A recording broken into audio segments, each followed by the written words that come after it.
Hey my friend, Sam here. What I want to do today is build the MegaManometer with you. I will show you the different parts along the way. If you recall, the goal was to build a giant pressure gauge where I could test tourniquets and then to make something that was portable. And maybe this is something other people might want to build, so I thought I'd do a little video on it. All right, so let's go through these various parts real quick. This is the base. You can put this on the floor or on a table, depending on the height of your ceiling. I use this is double-sided tape that gives a little bit of rotation resistance. This is the structure that holds things to the table. So if I put it on a table, then I use these bar clamps directly on here. If I put the thing on the floor, then I hold the scale using this in with the bar clamps. You'll see in a minute. This goes up over this structure and is the base of the scale here. And you'll see that these are separated by every 5 centimeters. That's the very top that holds your tubing in place. Very important part is this carbon fiber fishing rod, which is collapsible. This here protects your bags from rupture. And I remove fluid using this piece here and this 3-way stopcock. The worst part of the experiment is the red dye food coloring. If that ruptures, it's very bad. And it's nice to have a tape measure to have an idea about circumference. All right, I got my friends. I got my boy Max here who wanted to help out, and it's too bright in here. That's why he's wearing this stuff. Is that right? I guess you could say that. This is a very important part, and if you wonder if you can use saline or water, you can use either of them. Saline has slightly higher density, but the downside of saline is if it ruptures, then everything that's metal rusts, and it starts to look like that. So I like water. All right, so for starters, I put this here. I'm going to use 2 bar clamps to hold it in place, and you'll see how we put these on. What's that? You gonna put them on? Okay. Yeah. You do one, I'll do the other. These are oriented here so that I can get these little tabs.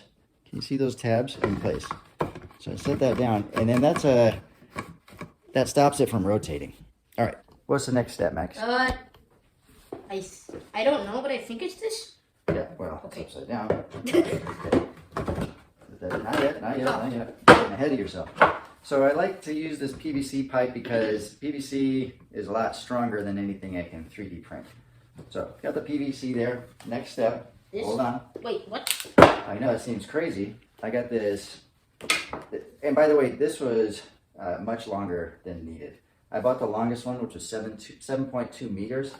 You can get by with a 5-meter carbon fiber fishing rod. All right, so the reason that I'm opening that up is because it's going to be set up like this.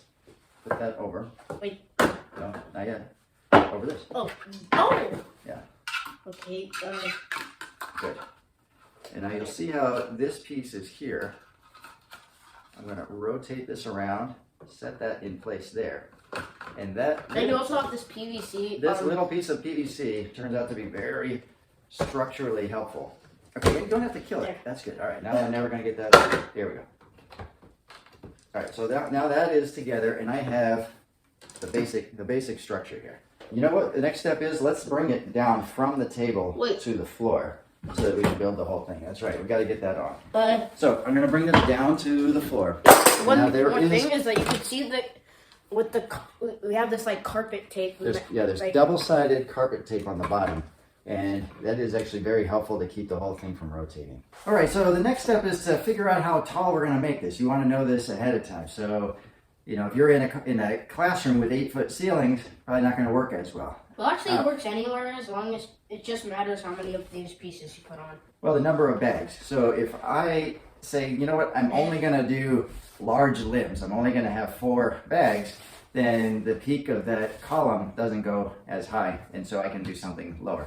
In this case, you know, the ceiling is about 3 meters high, so we're going to plan for that. We're only going to use 3 meters worth of the scale. This is called help here. So what I'm going to do next is to put the top on. You want to put that top on? You blew it already. So there we go. Here we go. Set that in place. All right, and it doesn't have to be tight. There. And then we just don't want this to fall back through. All right. Now our next step is to get some tubing on there. This is the length of our tubing. We're going to put a zip tie right on the top there. So let's just go to 300. Alright. Point it this way. No, this way. What? Oh! Like that. Okay. All right, 300, and then we need another zip tie. And I'm gonna get the next You want one. to do the zip tie? Okay, fine. You get the next one. Start from behind. Alright. So I 3D printed these so that it would form fit to the pole there, but that wasn't necessary. You could just use the one that fits the very bottom, and it would be just fine. In any case, I have these numbered off. This is the next one up, so let's do that one. Can you hold that in place? What was this number? This is 11. 11, okay, here's 12. All right, so it starts to get a little squirrely as it gets higher. Oh, It's kind of hard to say too. It's like a tongue twister. MegaManometer. MegaManometer. Yeah. All right, we are getting very close. We only have Oh! I'll hold it. 3 more to put on. All right, good, that's It's it. almost at the roof. So That's I think that it can only withstand like 2 more. We still have all of this space here, so Okay. we could. Where are you going? Getting another piece. No, you need to. You got one job. That's your job now. I'm no zip tie. You're gonna zip tie it? Okay. Bigger zip tie? Yeah. Okay. Zip tie to the rescue. Here. It's gonna attach here. Very complicated. So this part here is very important. This is where we tie in the 3-way stopcock. Doing a lot of stuff. One nice thing is to have this tubing not flopping around too much at the bottom, but also to have a little bit of a loop that hangs down, and that keeps air from entering into the bag. All right, so this loop here I'm going to tuck in behind it, and then that'll stay out of my way when I am trying to crank down the tourniquets. And you can see what happens already here. So when I squeeze, there it goes. Oh, and then it drips down. All right. And now I can explain what you do with it. You take any tourniquet, apply it on the bag, and you can put as many bags as you want. And then you like turn it until it and makes it you pressure you I don't even know how to say it. You put pressure on the bag so that it goes up. And then you leave it like that at its top thing, and then you suck out 40 milliliters That's right. of the water, and then you see how much the pressure goes down. That's right. My boy Zach is helping us for this phase, and what we're going to do is fill up 3 bags of water, and this is part of what we do every time we go to another trade show. So I'll go the night before to a hotel and find the toilet, and I take all of this tubing and I siphon from the toilet. I remember you siphoned from the sink last time. The sink is not as good. The nice thing about the toilet is that it refills itself. So that's kind of a more recent discovery. So look at this here. And what I have is a blunt tip 18 gauge needle. Put that there.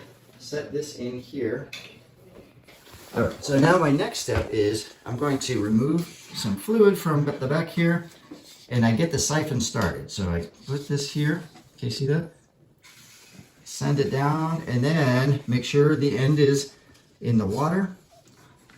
That is starting to fill. And as long as one side of the fluid column is longer than the other side. Because in all our manometer videos, this is not blood. It's water with food coloring. That's right. Oh, yeah. I put the top on these tubes, and that holds them in place.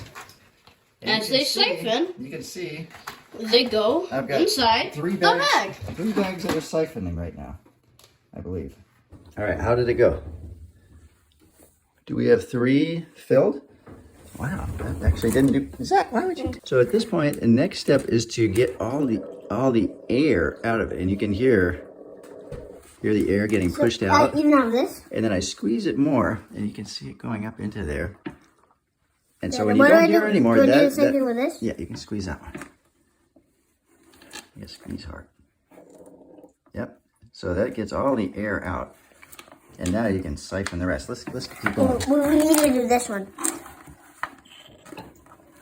So you got to make sure that air, all the bubbles go all the way out. So it's not just squeezing the air. I got to get all of it out. Even the water? Not the water, just the air. We'll see. But we're not. But we don't want to pop anything. Well, you don't. Like when an ambulance is coming, you're just always like just holding right on. Yeah. Like it hurts when you have a tourniquet when it starts, but it doesn't when you get it on. Well, it hurts when you put the tourniquet on, and it hurts when you keep it on. Yeah. It hurts a lot more when you lose arterial occlusion. What are you doing? All right, can you hold these up? Can you hold these up while I wrap it? Well, maybe from behind, because I don't want to wrap you too. Sometimes we'll be like. Trying to put this all the way down. Here, wait. You see, you had one job. Here we go. And I didn't do it. All right, And wrap we're gonna wrap it. it. Because that's called a wrap. And All right, it's so made now of that's whatever tied down. And that's We pretty twist good. it. So now what we're gonna do It's twisted. is give it some twists, and we're gonna see how high we can Oh wow, go. this is easy. Yeah, you have more mechanical advantage when you twist that. Hey, Zach, can you point it up to the top? Okay. I can keep going further and send this through the roof. I don't know if that's the best way to do it, Zach, but It's a wet. I think that's only my favorite video I've ever seen. right now. Sorry guys, the phone fell off of the tripod. You probably knew that.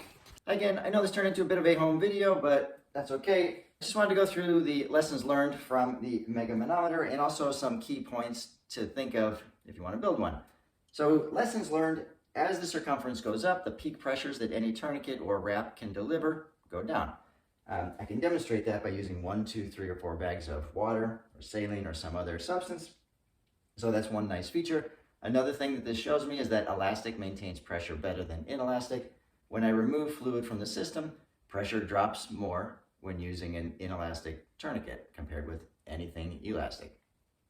Another lesson is the peak pressure when you make a narrow wrap is higher than the peak pressure when you do the same wrap applied widely. That makes sense because pressure is force per unit area, but this is a nice tool to demonstrate that. A few other things that I wanted to convey about building it and using it. So there are different types of bags of saline, or in this case, lactated ringer. Some of them are more stretchy. So stretchy is not good for the bladder in this device because you lose that ability to differentiate elastic versus inelastic tourniquets. So as you are squeezing, some of that force goes into the elasticity of the bag. So it's not as sensitive. You still use it, it's just not as good. Another important thing to know is you really got to get all the bubbles out of the bags and the tubing. So I like to have a loop of tubing going down and then heading up. Those bubbles are compressible, so that also takes away a little bit of the sensitivity. If you're really creative and you want to demonstrate what happens with different density fluids, that's an option. So pressure is rho GH, so rho is density of fluid, G acceleration of gravity, H is the height of the fluid column. So I like using water, but you could use saline, you could use a variety of other higher density fluids. That might be helpful if you have a lower ceiling, but there are a lot of little science experiments that could still be done with this.